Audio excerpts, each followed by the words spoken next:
On the second morning, the voice that called my dad's name was my dad's voice, but my dad was sitting right next to me. I want to be clear about that before anything else. His shoulder was touching mine, his breath was fogging in the cold, and his name came out of the dark below us in his exact voice. My name is Cal, I'm 31 now. This happened when I was 24 on a 6-day bow hunt in western Pennsylvania, Elk County. My dad, Gary, had been hunting those ridges since he was a teenager. He knew which draws held deer and which ones held nothing but mud. He was not a man who spooked easily. I spooked plenty, that's relevant. We left home on a Sunday, stopped at a Sheets off Route 219 just before the roads got narrow. Dad got coffee in a styrofoam cup and a breakfast sandwich. I got the same. We sat in his Ram 1500 and watched the sky go from black to dark purple, then drove the last 40 minutes to camp. The road we turned onto didn't have a number marked anymore. The sign had rusted off the post years back. But Dad knew the turn by feel, by the way a particular white oak leaned out over the gravel at the bend. He never slowed down to look for it. He just turned. Camp was a wall tent my uncle had used since the 90s. Propane heater, 4 cots, a folding table. My uncle wasn't coming that year, it was just us. The stands were already hung. Dad had put them up the week before. His was a lone wolf hang-on about 300 yards east of camp, overlooking a scrape line along a creek bottom.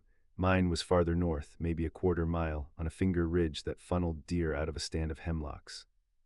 The first morning was quiet, 2 does and a forkhorn not worth the tag. Dad saw nothing. We cooked eggs and talked about moving my stand 20 yards left to catch the wind better. The first wrong thing happened around 3 that afternoon. I was cutting back through the hemlocks to check my stand placement. I came around a downed beech and stopped. There were boot prints in the soft mud at the base of my tree.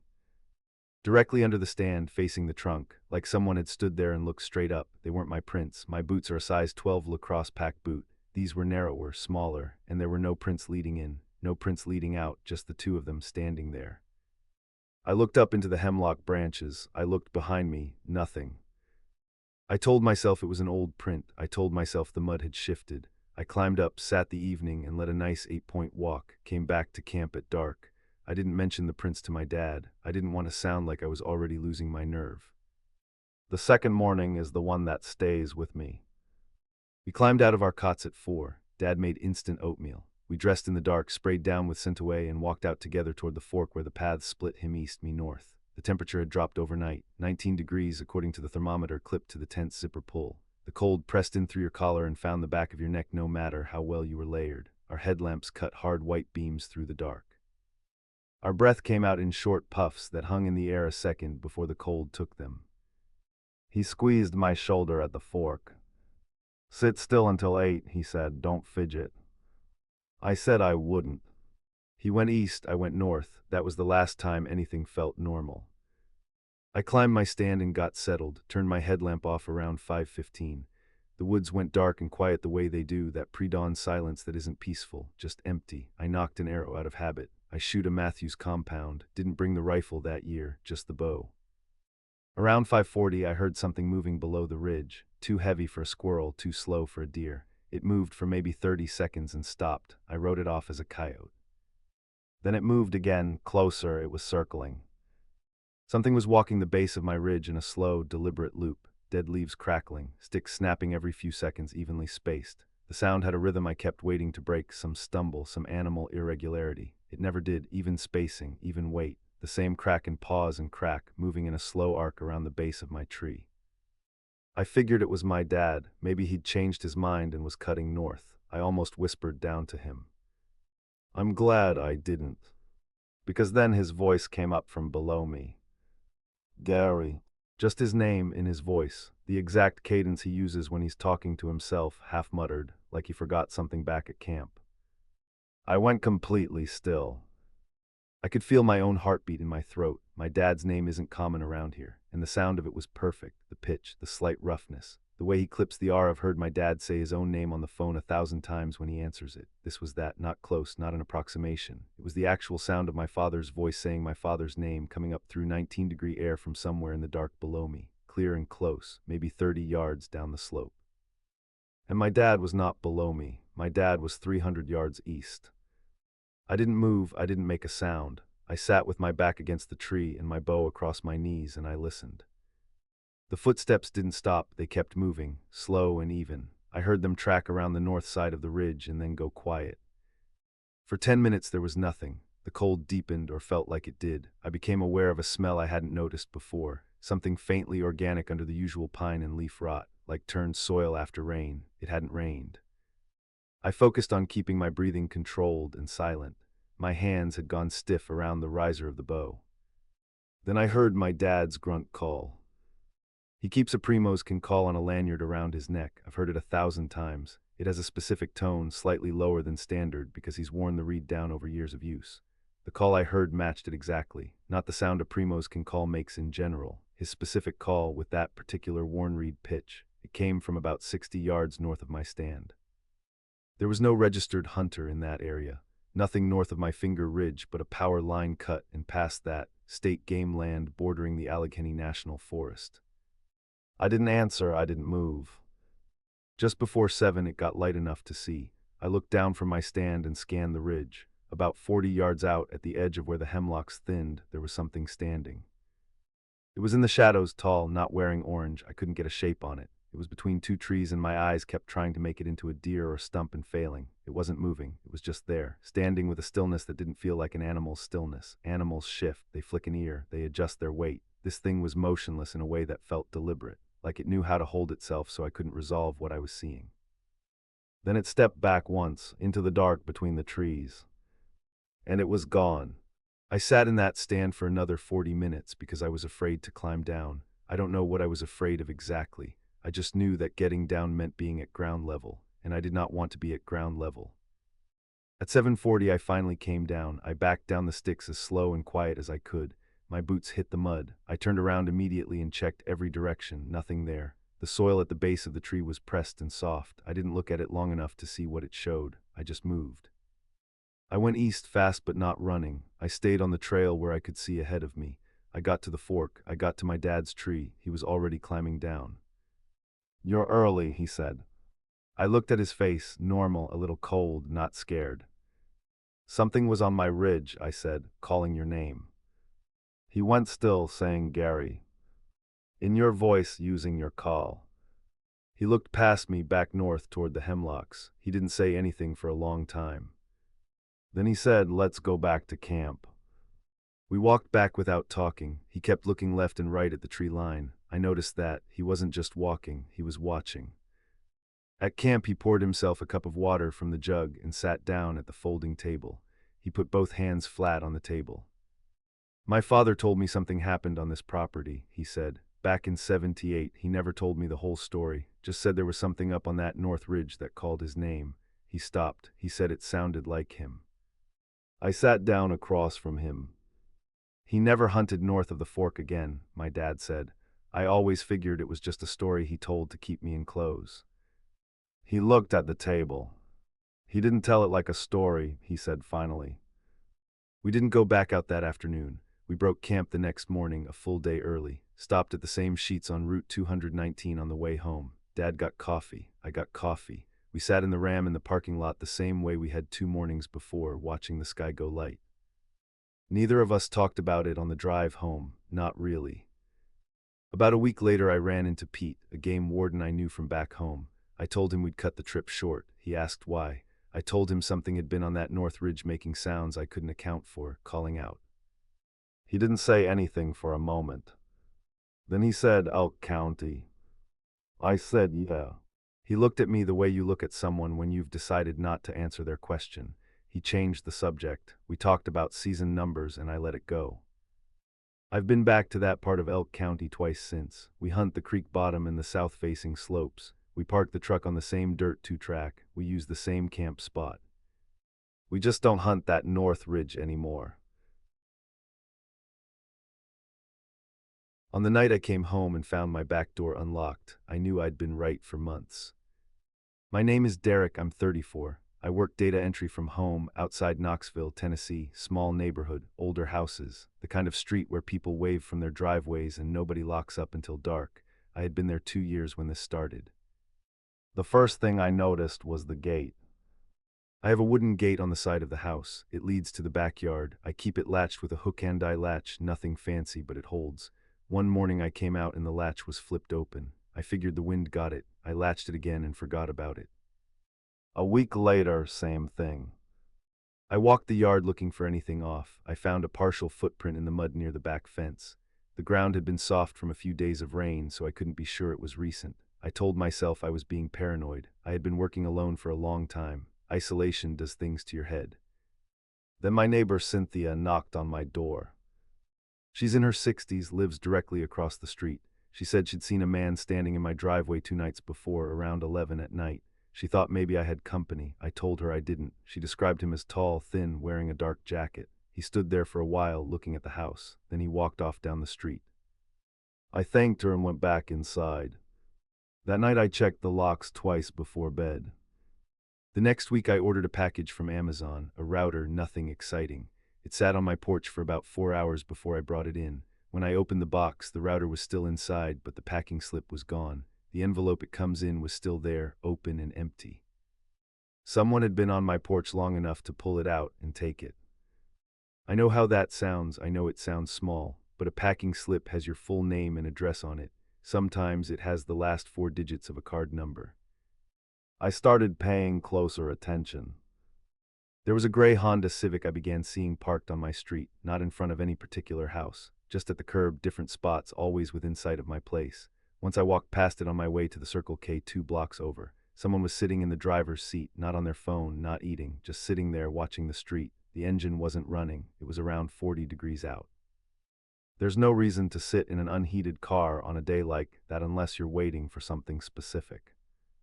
When I walked back, I looked at the plates, Tennessee plates. I could make out the first 3 characters, 4DK, but the angle was wrong for the rest. I wrote it down when I got home. I'd started keeping a notepad by the kitchen door. I mentioned the car to a coworker on a video call, kind of as a joke. She didn't laugh. She said a man had called our office 2 weeks before, asking for Derek, who does data work. She'd told him we don't give out employee information. He said, "That's all right," and hung up. She hadn't thought much of it at the time. I didn't sleep well that night. I kept the log going, dates, times, anything out of place. The gate was opened again on a Tuesday. On Thursday I found a smear on my back window I was almost certain wasn't there the day before. My trash can had been moved about 3 feet, pulled away from the side of the house, left in the middle of the concrete pad, facing the wrong direction. These are the kinds of things that would make anyone sound crazy if they said them out loud. I know that, but when you live alone and you know your own house, you know when something has been touched. The pattern was clear to me by then. Whoever this was, they were on a schedule, midweek nights, usually between 10 and midnight. They knew when I was home. They knew when my lights went out. That knowledge was worse than any of the physical evidence. It meant they had been patient. It meant they had put in the time. Then I found the photo.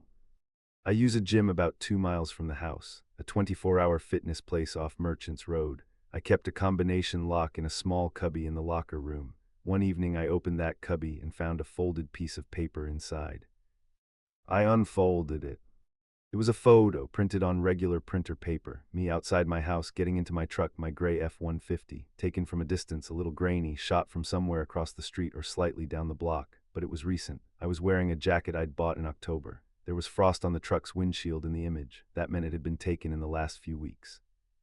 Someone had put it in my locker. I went cold, not scared, not right then, just cold, like something dropped out of my chest. I stood there in the locker room holding it, the paper slightly damp from the humidity, and I understood completely that this was not a coincidence. This was not a stranger who happened to stand in my driveway once. Someone had been following me, photographing me, learning my gym schedule on top of everything else. And leaving that photo where only I would find it, that was a message. They wanted me to know. They were telling me they could get close. The locker room smelled like chlorine and old rubber mats. I remember that clearly. I remember how ordinary everything around me looked. A guy 2 rows over was changing out of workout clothes, talking on his phone. A locker slammed, everything completely normal. And I was standing in the middle of it holding proof that someone had been circling my life for months. I went straight to the Knoxville Police Department that evening. I brought my log. I brought the photo. The detective I spoke to, Detective Harmon, took one look at the photo and stopped asking whether I was sure. That night I didn't go home alone. My friend Marcus drove over from Maryville and stayed with me for 9 days. The first thing we did the next morning was change every lock in the house. I upgraded both deadbolts to Schlage B60Ns. I put a hardened steel shackle padlock on the gate, the kind you need bolt cutters to get through. Then I spent a Saturday installing a 4-camera blink system covering the front door, back door, both sides of the house, and the driveway. I set the motion alerts to my phone. Detective Harmon filed a report and flagged the case for the stalking unit. He told me to document everything and to call immediately if anyone approached me. On the third night Marcus was there, my phone buzzed at 11:47. Motion alert, back gate. I pulled up the feed and there he was, tall, thin, dark jacket. He had his hand on the padlock, testing it. He stood there for about 40 seconds. He didn't yank at it or try to force it. He just held it, turned it once, and went very still, like he was thinking. Then he looked directly at the camera, directly at it, like he'd expected to find it there, like he wasn't surprised at all. He didn't run. He turned and walked back down the alley at a normal pace, hands loose at his sides, the way someone walks when they're not in a hurry and they're not afraid. That calm was the worst part of the whole thing. I had it on video, clear enough to see his face. Detective Harmon had an ID within 2 days, a man named Gary, 38, who lived in a rental about a mile and a half away on the other side of the neighborhood. He had a harassment case out of Chattanooga, plead down to a misdemeanor 3 years before.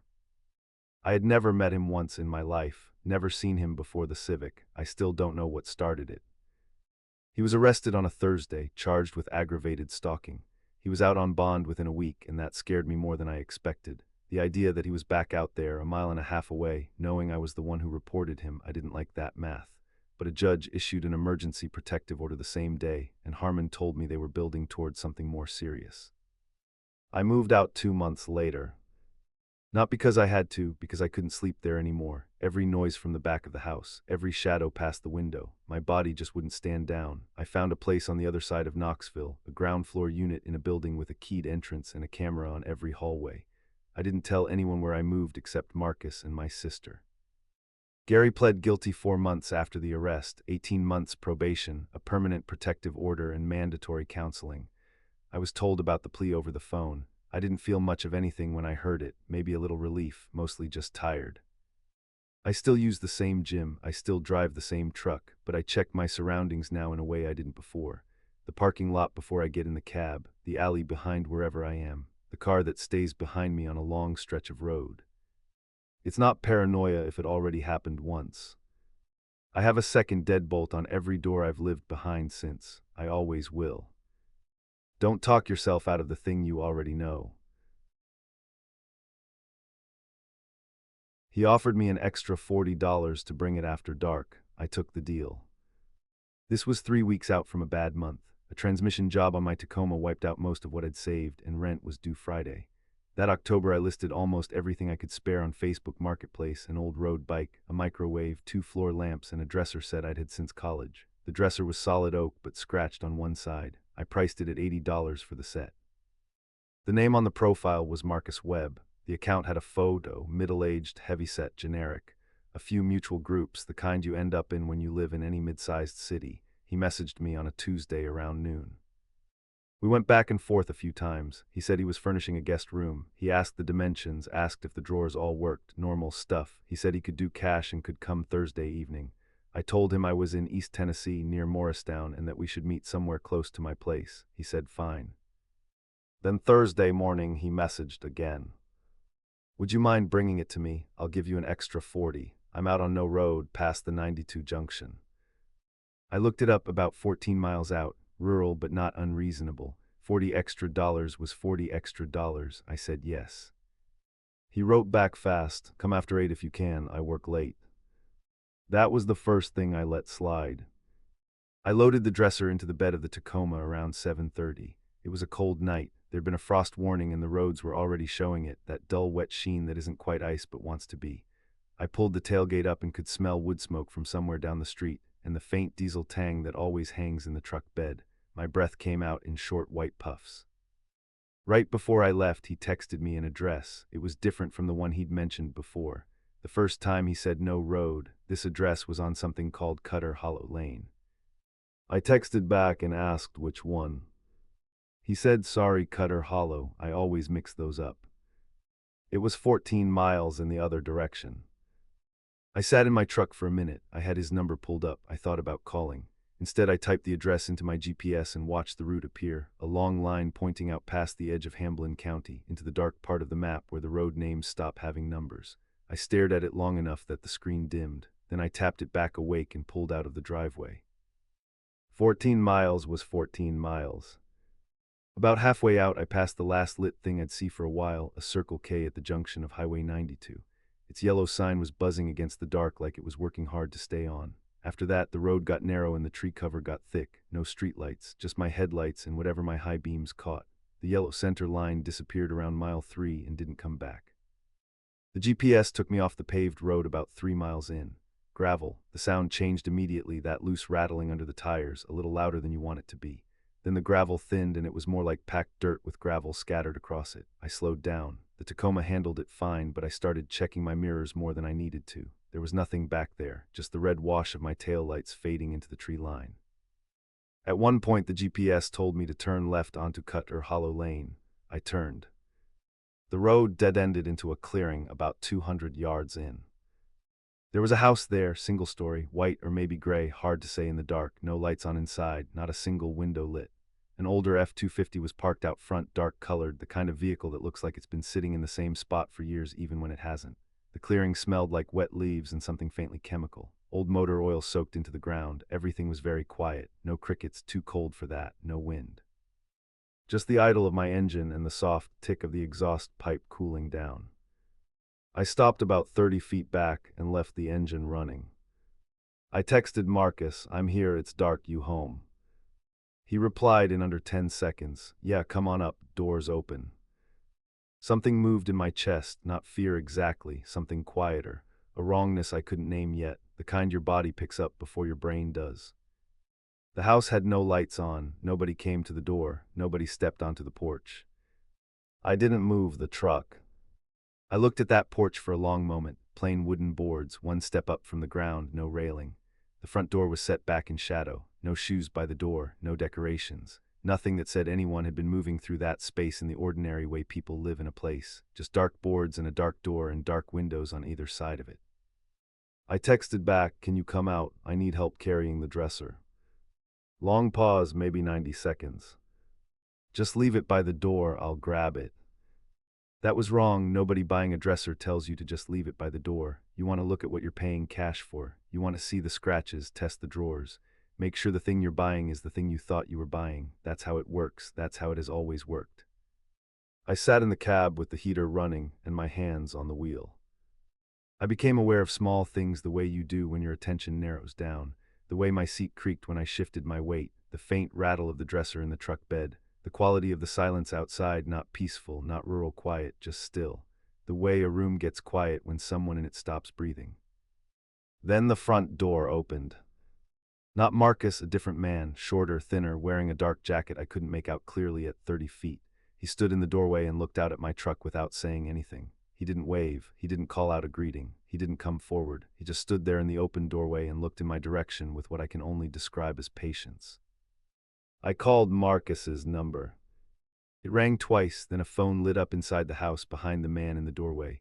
I could see the blue-white glow of it from where I sat, sitting on a surface somewhere in the dark room behind him. A table or a counter. It rang there, bright and silent in the dark, once more, then once more. He didn't move to answer it. He didn't look back at it. He just kept watching my truck. I put the truck in reverse. I didn't say anything out loud. I didn't plan it or think it through. My foot found the pedal and I started backing up. Slowly at first, the road was narrow and I'd need the whole width of it, then faster. The man in the doorway stepped off the porch. He walked toward me, not running, not hurrying, just walking at a steady, even pace, like someone who had done this before and understood there was no reason to run. That is the part I still think about, how calm he was. I got to the mouth of Cutter Hollow Lane, cut the wheel hard on the packed dirt, and got the truck facing out. The rear tires broke loose for a second on something slick, then caught. I drove back through the gravel with my high beams on and didn't look in the mirrors and didn't slow down until I hit pavement. I didn't stop until I was back at that Circle K on 92, under the yellow buzzing sign, with the light pooling out across the wet asphalt. I sat there for probably 10 minutes. My hands were shaking a little, not a lot, just enough that I noticed. I thought about going inside just to be near another person, but I stayed in the truck. I sat under the lights and breathed. When I got home, I called the non-emergency line for the Hamblin County Sheriff's Office. The deputy was polite but not surprised. He asked me what the profile name was, what address I'd been given, whether I'd gotten a plate number on the F-250. I hadn't. He took down what I had, then he said something that stayed with me. He said they'd had a few reports in the last couple of months, similar shape, a listing, a price, a rural address, a late hour, someone inside waiting. In at least one case, there had been a second vehicle parked behind the property that the person hadn't seen until they were already getting out of their car. He said I'd done the right thing staying in the truck. I thanked him and hung up. The next morning, I checked the marketplace profile for Marcus Webb. The account was gone. The listing showed no activity, no seller name, just a gray circle where the photo had been. I reported it anyway to Marketplace and to the sheriff's office in a follow-up email. I don't know if anything came of it. The dresser stayed in the back of my Tacoma for another month. I sold it to a woman I met at a gas station parking lot in Morristown on a Saturday afternoon. She brought her daughter. They looked it over carefully, checked every drawer, handed me the cash, and said thank you. That is how it's supposed to go. Cash is easy to find. A reason to go out to Cutter Hollow at 8:30 on a cold night is not.